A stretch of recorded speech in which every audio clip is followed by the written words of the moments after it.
Hello मेरे प्यारे दोस्तों, कैसे हैं आप लोग। दोस्तों यहाँ पे हम दो कैटेगरीज को एक दूसरे से कंपेयर करने वाले हैं। एक मिड कैप कैटेगरीज को और एक फ्लेक्सी कैप कैटेगरीज को। इन दोनों को इसलिए चुना गया है क्योंकि मिड कैप जो कि एक बीच में रह करके लोगों को एक एवरेज रिटर्न्स भी देता है और एवरेज रिस्क के साथ भी आता है, और एक फ्लेक्सी कैप जहाँ पे हर एक चीज अभी हम बात करेंगे। पहले ही आपको सारी में बता दूं तो आप वीडियो देखेंगे नहीं।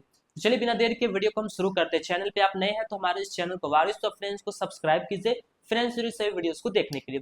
चलिए यहाँ पे हम वीडियो को शुरू करते हैं। दोस्तों यहाँ पे क्या लिखा हुआ है, म्यूचुअल फंड, ठीक है, क्योंकि कैटेगरी जिसकी हम बात करने वाले वो म्यूचुअल फंड की ही कैटेगरीज है। तो हमने यहाँ पे पहले मिड कैप कैटेगरीज की बात करेंगे, ठीक है। Mid cap mid cap categories की बात करेंगे, फिर उसके बाद यहाँ पे वर्सेस रहेगा फ्लेक्सी कैप। फ्लेक्सी कैप, ठीक है। तो पहले मिड कैप के बारे में जानते हैं। मिड मिड मतलब आपको समझ में आ रहा होगा कि मीडियम, ठीक है। यहाँ पे कैप लिखा हुआ है, क्या है कैप, ये टोपी वाला कैप नहीं है। कैप का मतलब होता है कैपिटलाइजेशन, मार्केट कैपिटलाइजेशन। क्लियर हो गया, नाम भी आपको यहाँ मैं आपको क्लियर करा रहा हूँ। अब देखिए कि यहाँ पे हम जो भी पैसे को इन्वेस्टमेंट करते हैं तो हमारा पैसा यहाँ पे सारा पैसा कहाँ पे जाता है, ठीक है। तो पहले देखिए इक्विटी में यहाँ पे लिख दे रहा हूँ। इक्विटी के अंदर में जो मिड कैप होते हैं, ठीक है, जो मिड कैप के स्टॉक्स है उसमें सेबी का ये कहना है कि 65% तो भैया जो है वो आपको मिड कैप कैटेगरीज के अंदर में इन्वेस्टमेंट करना है। अब मिड कैप कैटेगरीज तो कैसे हम जानते हैं कि कौन सी कंपनी मिड कैप कैटेगरीज के हैं। तो हर एक कंपनी को ना एक एक रैंकिंग दिया गया है कि जिस तरीके से स्कूल में बच्चे होते हैं, हर एक बच्चे का एक रोल नंबर होता है, वैसे ही यहाँ पे हर एक कंपनी को मार्केट में एक रोल नंबर दिया गया है जिसको हम मार्केट रैंकिंग कहते हैं। तो मिड कैप कैटेगरीज के अंदर में वही कंपनी आते हैं जिस कंपनी की रैंकिंग जो है वो 101 से लेकर के 250 के बीच में, ठीक है। मैं यहाँ पे लिख भी दे रहा हूँ, ठीक है, मार्केट रैंकिंग। क्लियर, मैंने लिख दिया है। तो 101 रैंकिंग से लेकर के 250 के बीच में जो रैंकिंग है उसको हम बोलते हैं मिड कैप कैटेगरीज। तो ये हो गया, आपको क्लियर हो गया होगा कि मिड कैप के अंदर में जो भी पैसा हम इन्वेस्टमेंट करते हैं तो ऐसे ही कंपनी में हमारे पैसे को लगाया जाएगा जिसकी रैंकिंग 101 से लेकर के 250 के बीच में है। रिस्क की हम बात करते हैं कि यहाँ पे हमें रिस्क कितना देखने को मिलता है।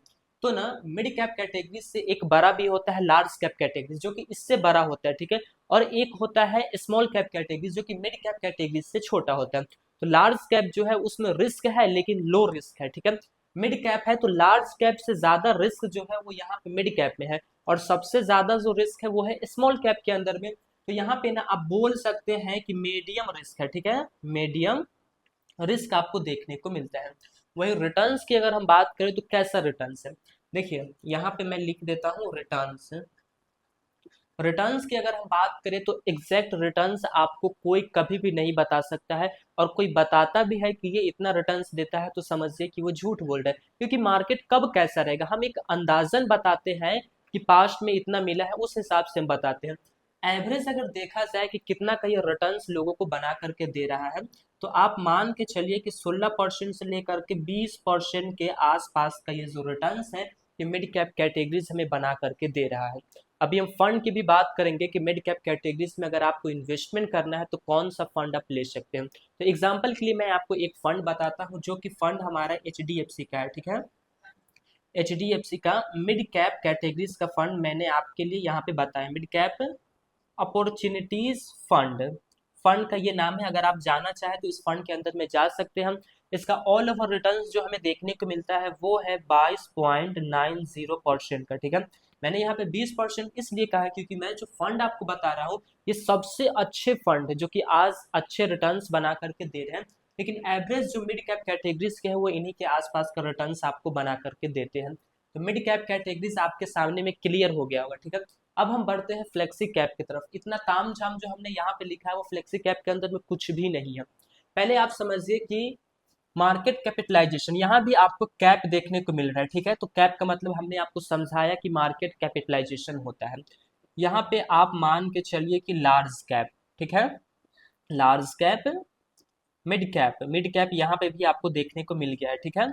सॉरी, उसके बाद है स्मॉल कैप, स्मॉल कैप, ये तीन तरीके के कैपिटलाइजेशन होते हैं। तो अब इसमें क्या रूल है, कहाँ पे हमारे पैसे को इन्वेस्टमेंट किया जाता है। तो देखिए यहाँ पे ना सेबी का कोई रूल नहीं है कि आपको लार्ज कैप के अंदर में इन्वेस्टमेंट करना है, आपको मिड कैप में इतना इन्वेस्टमेंट करना है, आपको स्मॉल कैप के अंदर में इतना इन्वेस्टमेंट करना है। कोई यहाँ पे जो है वो रूल नहीं बनाया गया, वो इसलिए क्योंकि ये फ्लेक्सी कैप है। यहाँ पे ना पूरी फ्लेक्सिबिलिटी दी गई है फंड को, जो इस कैटेगरीज के फंड है उस फंड मैनेजर के पास पूरी फ्लेक्सिबिलिटी होती है कि वो अगर चाहे तो वो यहाँ पे लार्ज कैप में जितनी उसकी मर्जी है उतना वो पैसा यहाँ पे इन्वेस्ट जो है वो कर सकता है। जैसे कि यहाँ पे एक बाउंडेशन है ना कि 65% आपको कम से कम मिड कैप के अंदर में रखना ही पड़ेगा, लेकिन यहाँ पे फ्लेक्सी कैप के अंदर में कोई बाउंडेशन नहीं है। लार्ज कैप में जितना फंड मैनेजर को रखना है वो रख सकता है, मिड कैप में जितना रखना है रख सकता है, स्मॉल कैप में जितना रखना है वो रख सकता है।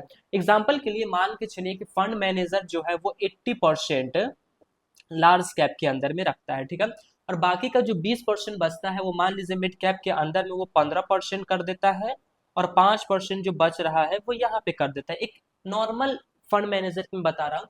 अब फंड मैनेजर को लगता है कि लार्ज कैप में हमें रिटर्न्स कम मिल रहे हैं, तो वो क्या करेगा, लार्ज कैप से निकाल करके स्मॉल कैप के अंदर में डाल देगा। उसको लगता है कि स्मॉल कैप में हमारा पैसा रहेगा तो हमें नुकसान हो जाएगा, तो स्मॉल कैप से निकाल करके लार्ज कैप में डाल देगा, मिड कैप में डाल देगा। वो यहाँ पे जो है वो पैसे को डाल सकता है। इसके अलावा ये सभी तो हो गए इक्विटी के अंदर में, ठीक है, इक्विटी के अंदर में हो गए हैं कि large cap, mid cap, small cap तीनों में जा सकता है। इसके अलावा ये चाहे तो यहाँ पे डेट के अंदर में भी पैसे को इन्वेस्टमेंट कर सकते हैं। ये क्या, ये भी जो है वो डेट के अंदर में इन्वेस्टमेंट कर सकता है। कैश के अंदर में भी ये सभी लोग जो है वो इन्वेस्टमेंट कर सकते हैं, ठीक है। तो ये सभी ऑप्शनल है। तो आप बस ना इतना जानिए कि यहाँ पे ना आपको जो दोनों के अंदर में फर्क देखने को मिलता है वो फर्क ये है कि यहाँ पे आपको बाउंडेशन मिल रहा है कि 65% मिड कैप कैटेगरीज में होनी चाहिए, लेकिन ऐसा यहाँ पे नहीं है। बात करते हैं हम रिस्क की। तो देखिए यहाँ पे कोई चीज डिसाइड नहीं है, तो इसलिए हम रिस्क को भी डिसाइड नहीं कर सकते। फंड मैनेजर, आपको मैं क्लियर एक चीज बता दे रहा हूँ कि फंड मैनेजर ज्यादा होल्डिंग जो है वो लार्ज कैप के अंदर में ही रखता है। वही अगर लार्ज कैप के अंदर में हमारी होल्डिंग ज्यादा है तो रिस्क जो है वो कम है। मिड कैप कैटेगरीज जो रिस्क है वो कम है, क्योंकि मिड कैप जो है वो उसके नीचे की कंपनी है।